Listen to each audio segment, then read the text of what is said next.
Oh, God! God, what's in the box? Could that have been any more annoying? I apologize.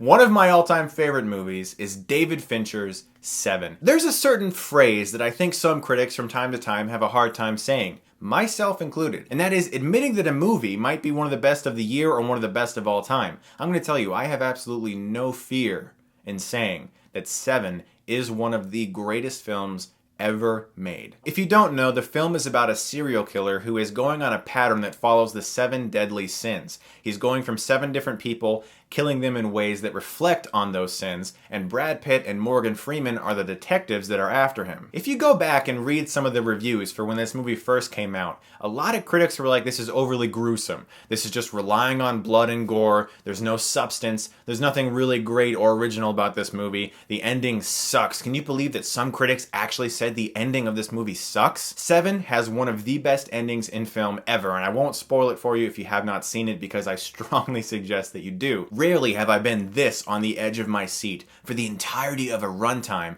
of a film. I remember the first time that I saw Se7en. I actually had a blanket around me wrapped in my fingers and under my chin. Like, I literally stayed like this for almost the whole movie. That doesn't happen to me. Rarely ever do I get so sucked into a film that I'm able to forget about the fact that a filmmaker set up this shot and a director of photography was working on a lighting and actors are giving performances and all that stuff. Those are the types of things I'm usually looking at in a movie, how it was made and stuff like that. But with Se7en, as I watched it, I forgot about all of that. I was so sucked in to this world, to this experience of this movie, that it became a real event. And that is why to this day I think a lot of people love Se7en, because it just feels so realistic. See, after Alien 3, which was directed by David Fincher, technically, he has been quoted as saying that at the time he thought he'd rather have colon cancer than direct another movie because he had such a horrible experience with that movie, and to this day, he doesn't even view it as his own film. So it's remarkable that he was able to make a movie like Se7en and get so much of his vision out there because this film looks so dark and murky and frightening.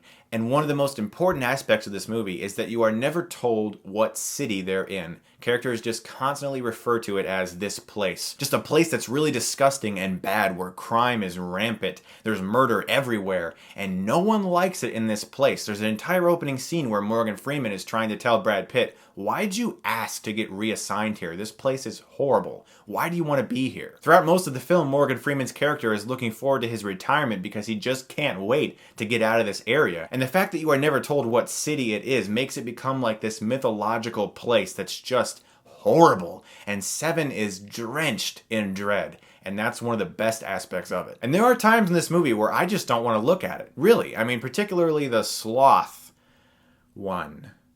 That's sick. But Fincher also wisely knew when to suggest, particularly in the lust sin, because no one wants to see that. No one on this earth wants to actually see what took place, but the suggestion of what took place was so incredibly powerful and so deeply disturbing that it has never left my mind. But one of my favorite things about Se7en is the smaller conversations. For instance, the dinner scene with Morgan Freeman, Gwyneth Paltrow, and Brad Pitt, where they laugh about the subway vibrating their house. Or the bar conversation with Brad Pitt and Morgan Freeman about apathy.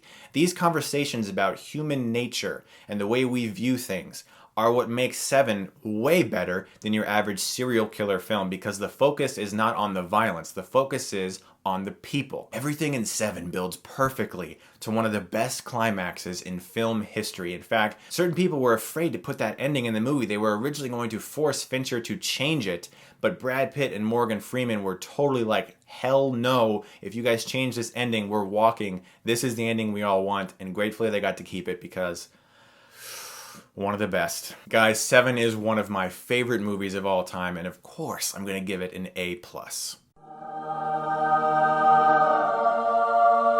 So David Fincher's Gone Girl is coming out in October, and I've decided that I'm going to review every David Fincher movie until that release. I'm going to exclude Alien 3 from this, however, out of respect, because David Fincher has publicly stated that he does not view it as his film. Yes, I have seen the assembly cut. That's not the director's cut. A lot of people incorrectly refer to that as the director's cut. There is no director's cut because there is no cut in which David Fincher feels it is his own film, he did supervise the assembly cut because it says his name on it. Fincher has been quoted as saying that no one hates Alien 3 more than he does. So out of respect for him, I'm going to skip that one and review all of his other releases up until Gone Girl. I can't wait to talk to you guys because he's one of my favorite directors. I'm looking forward to that. Guys, thank you so much as always for watching, and if you like this, you can click right here and get Stuckmanized.